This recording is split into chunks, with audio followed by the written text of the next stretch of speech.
మహారాష్ట్ర ప్రభుత్వం సంచలన నిర్ణయంతో వలస ఆటో టాక్సీ డ్రైవర్లకు పెద్ద తిప్పలే వచ్చి పడ్డాయి. హిందీ అంటే ఏదో ఒక రకంగా మేనేజ్ చేయొచ్చు, కానీ ఇకపై మహారాష్ట్రలో డ్రైవర్లకు మరాఠీ భాష ఖచ్చితంగా వచ్చుండాలని రూల్ చేసింది ఫడ్నవీస్ సర్కార్. వలస వచ్చిన డ్రైవర్లు కొత్తగా డ్రైవింగ్ లైసెన్స్ కావాలన్నా ఇప్పటికే ఉన్న డ్రైవర్లైనా మరాఠీ భాష నేర్చుకోవడం తప్పనిసరి చేసింది. దీంతో వలస డ్రైవర్లు కొత్తగా ఇప్పుడు భాషను నేర్చుకోవడానికి నానా ఇబ్బందులు పడుతున్నారు.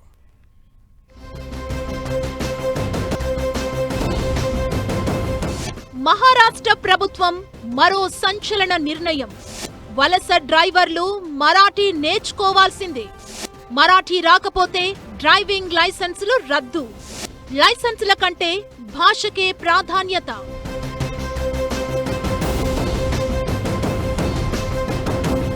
మహారాష్ట్రలోని ఆటో టాక్సీ డ్రైవర్లు, ఓలా, ఊబర్, ర్యాపిడో లాంటి డ్రైవర్లు సహా ఖచ్చితంగా మరాఠీ భాషను నేర్చుకొని తీరాలి. దీనికి ప్రభుత్వం ఆగస్టు 15 వరకు సమయం ఇచ్చింది.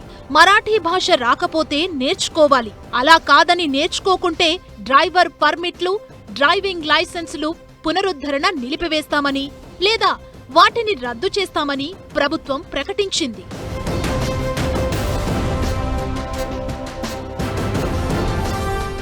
మహారాష్ట్ర వ్యాప్తంగా 59 రీజనల్ ట్రాన్స్పోర్ట్ ఆఫీసులున్నాయి. ఇప్పుడు ఇవన్నీ డ్రైవర్లకు మరాఠీ నేర్పించే తరగతి గదులుగా మారాయి. ఇతర రాష్ట్రాల నుంచి వచ్చిన వలస డ్రైవర్లు కొద్ది రోజుల్లోనే ప్రాథమిక మరాఠీ పదాలను నేర్చుకోవటానికి తీవ్రంగా శ్రమిస్తున్నారు. ప్రభుత్వం వీళ్లకు ప్రత్యేకమైన యాప్స్, గైడ్ బుక్స్, శిక్షణా స్థలాలను కేటాయించింది.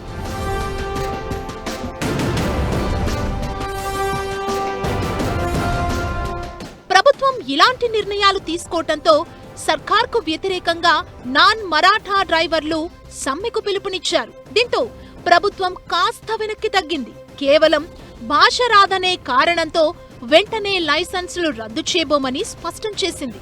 మే 1 నుంచి ఆగస్టు 15 వరకు ప్రత్యేక ధృవీకరణ, శిక్షణిచ్చేలా డ్రైవ్ నిర్వహిస్తామని తెలిపింది. డ్రైవర్లు మరాఠీలో పండితులు కావాల్సిన అవసరం లేదని, ప్రయాణికులతో రోజువారీ సంభాషణ జరపడానికి, ప్రయాణికుల లొకేషన్లు, ఛార్జీల గురించి మాట్లాడగలిగే ప్రాక్టికల్ మరాఠీ వస్తే సరిపోతుందని ప్రభుత్వం స్పష్టం చేసింది.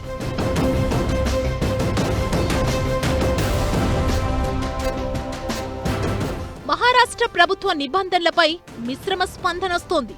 స్థానిక భాష నేర్చుకోవడం వల్ల కస్టమర్లతో కమ్యూనికేషన్ సులువవుతుందని కొందరు భావిస్తున్నారు. కేవలం బతుకు తెరువు కోసం వచ్చి కష్టపడుతున్న తమపై ఇలాంటి నిబంధనలు రుద్దడం, లైసెన్సులు రద్దు చేస్తామని బెదిరించడం అవమానకరంగా ఉందని కొందరు వలస డ్రైవర్లు ఆవేదన వ్యక్తం చేస్తున్నారు.